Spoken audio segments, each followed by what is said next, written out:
रोजच्या डब्यासाठी काय करायचं असा दररोजचाच प्रश्न असतो किंवा सकाळच्या जेवणासाठी काय बनवायचं असा जर प्रश्न पडत असेल तर पटकन होणारे 2 पदार्थ आज आपण पाहणार आहोत। मस्त चटपटीत अशी आलूची भाजी किंवा बटाट्याची भाजी आणि सोबतच लेमन राईस।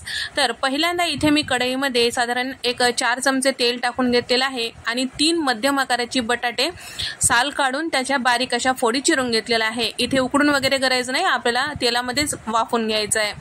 तर साधारण एक 5 ते 6 मिनिटांसाठी वाफून घ्यायचं आहे जेणेकरून हे सगळ्या फोडी नरम होतील। तर मधात 1 ते 2 वेळेस आपल्याला चेक करत राहायचं आहे। 5 मिनिटांनंतर तुम्ही बघू शकता या बटाट्याच्या फोडी हलकसं नरम झालेल्या आहेत, अगदीच गाळ करायचं नाही। शिल्लक राहिलेलं भाजीत आपल्याला शिजवून घ्यायचं आहे। तर या ठिकाणी आता हे बटाट्याच्या फोडी किंवा आलूच्या फोडी ताटामध्ये काढून घ्यायचं आहे। आता ताटामध्ये काढल्यानंतर शिल्लक राहिलेल्या तेलामध्ये 1 चमचा लोणी टाकून घेतली आहे, इथे तुम्ही बटर सुद्धा वापरू शकता। तर आजची खास टिप म्हणजे कुठलीही भाजी डब्यासाठी बनवा किंवा घरच्यासाठी बनवा तर भाज्या चिरते वेळेस अगदी पातळ असे काप करायचे, तर पटकन शिजल्या जाते किंवा वाफल्या जाते। तर इथे आपलं हे तेल छान गरम झालेलं आहे ऑलरेडी। तर अर्धा चमचा मोहरी, अर्धा चमचा जिरं आणि थोडीशी कोथिंबीर यामध्ये टाकून घेतलेली आहे। भरपूर असं कढीपत्ता टाकून घेतलेला आहे आणि 2 मध्यम आकाराचे कांदे बारीक फोडी चिरून घेतलेले होते ते सुद्धा टाकून घेतलेले आहे।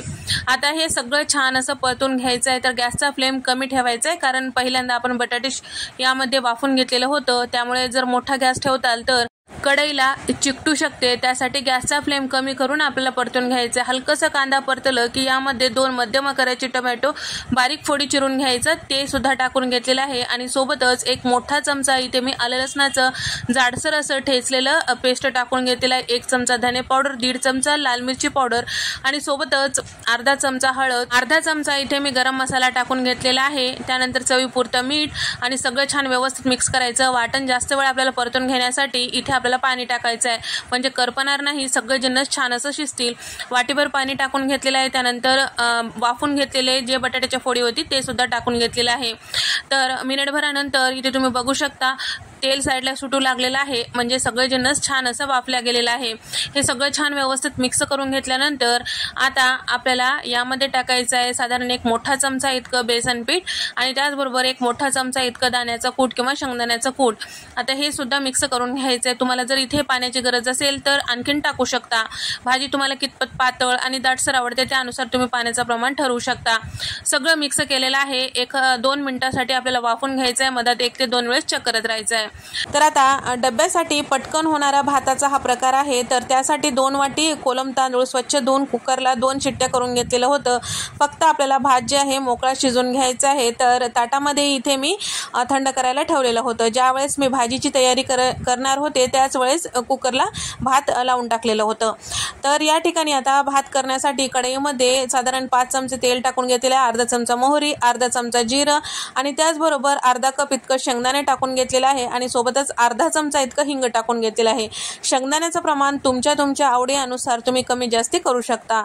आणि त्याचबरोबर इथे मी 4 चमचे चणा डाळ, 4 चमचे इथे मी उडदाची डाळ टाकून घेतलेली आहे। उडदाची डाळ आणि चणा डाळ छान लालसर होईपर्यंत परतून घ्यायचं आणि शेंगदाणे छान कुरकुरीत होईपर्यंत परतून घ्यायचं आहे। 5 ते 6 हिरव्या मिरच्या मधोमध कट करून यामध्ये टाकलेल्या आहे। 12 ते 15 कढीपत्त्याची पानं, मुठभर कोथिंबीर टाकून ते सुद्धा यासोबत परतून घेतलेलं आहे। फोडणी करपू द्यायचं नाही, गॅसचा फ्लेम मध्यम ठेवायचं, सतत मिक्स करत राहायचं। हे सगळं छान असं व्यवस्थित मिक्स करून घेतल्यानंतर आता यामध्ये पावडर मसाले टाकायचं। तर पावडर मसाल्यांमध्ये यामध्ये जास्त काही मसाले वापरत नाही, तर अर्धा चमचा हळद आणि अर्धा चमचा भाजलेले जिरेची पूड, अर्धा चमचा धने पावडर टाकलेला आहे। त्यानंतर हे सगळं मिक्स करून घेतलं की शिजून घेतलेलं जे भात होतं ते सुद्धा यामध्ये टाकून घ्यायचं आहे आणि चवीपुरतं मीठ टाकायचं आहे। भात शिजवते वेळेस मी मीठ टाकलेलं नव्हतं, त्यामुळे इथे जेवढं लागते तेवढं टाकून घेतलेलं आहे। तुम्ही जर भात शिजवते वेळेस मीठ टाकलेलं असेल तर बेताने टाकायचं। हे सगळं छान व्यवस्थित मिक्स करून घ्यायचं आहे।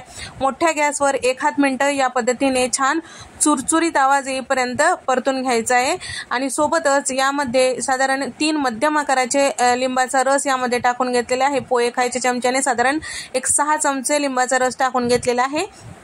सगळं छान मिक्स झाल्यानंतरच आपल्याला यामध्ये लिंबाचा रस टाकायचा आहे। झाकण लावूया, 1-अर्ध्या मिनिटासाठी वाफून घेऊया। तर इथे आपली भाजी सुद्धा छान मस्त चटपटीत आणि चमचमीत तयार झालेली आहे, तुम्ही बघू शकता। या ठिकाणी इथे आपली भाजी तयार झालेली आहे। अर्ध्या मिनिटानंतर आपला भात सुद्धा दणदणीत वाफला गेलेला आहे। आता गॅस बंद करूया आणि एकदा पूर्ण व्यवस्थित मिक्स करून घेऊया। तर तुम्ही बघू शकता सकाळच्या घाई गडबडीमध्ये बटाट्याची किंवा आलूची भाजी अगदी पटकन होणारी आणि त्याचबरोबर भाताचाही हा प्रकार पटकन होणार आहे। तर डब्यासाठी हा प्रकार नक्की ट्राय करून पहा। साधा आणि सोपा पटकन होणार आहे। कुठल्याही प्रकारचं वाटण घाटण जास्तीचं न करत बसता पटकन होणारी ही बटाट्याची चमचमीत भाजी आणि सोबतच साध्या सोप्या पद्धतीचं जास्तीचा मसाला नसलेलं लेमन राईस तुम्हाला कसा वाटला नक्की कमेंट करून सांगा। व्हिडिओ आवडल्यास व्हिडिओला लाईक करा, शेअर करा, सबस्क्राईब करायला विसरू नका।